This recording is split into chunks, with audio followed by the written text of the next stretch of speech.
ଅନୁଭବଙ୍କ ଠାରୁ ଅଲଗା ହେଲା ପରେ ଏବେ କିପରି ଚଳୁଛନ୍ତି ବର୍ଷା ପ୍ରିୟଦର୍ଶିନୀ।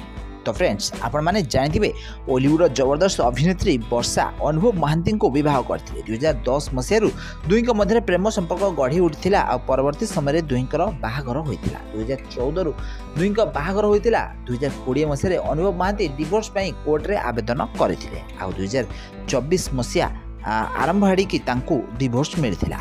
ତାହେଲେ ଡିଭୋର୍ସ ହେଲା ପରେ ଏବେ ବର୍ଷା ପ୍ରିୟଦର୍ଶିନୀ ଏକୁଟିଆ ନିଜ ମାଙ୍କ ସହିତ ରହୁଥିବାର ଦେଖାଦେଇଛନ୍ତି। ତାହେଲେ ବର୍ଷା ଓଲିଉଡ଼ରେ ମାତ୍ର 17 ବର୍ଷ ବୟସରୁ ହିଁ ଅଭିନୟ କ୍ୟାରିୟର ଆରମ୍ଭ କରିଛନ୍ତି। ସେ ବହୁତ ସାରା ଓଡ଼ିଆ ସିନେମାରେ ଅଭିନୟ କରିଛନ୍ତି।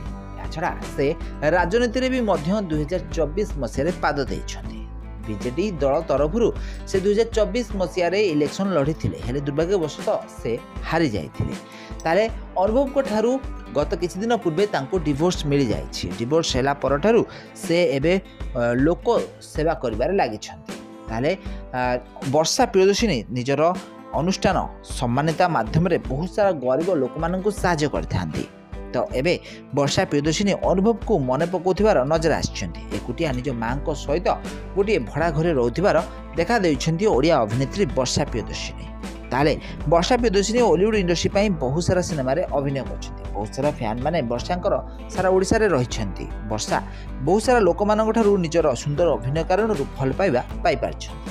ତାହେଲେ ଅନୁଭବଙ୍କ ଠାରୁ ଅଲଗା ହେଲା ପରେ ବର୍ଷା ପ୍ରିୟଦର୍ଶିନୀ ଏବେ ଲୋକହିତକର କାର୍ଯ୍ୟରେ ଲାଗି ପଡ଼ିଛନ୍ତି।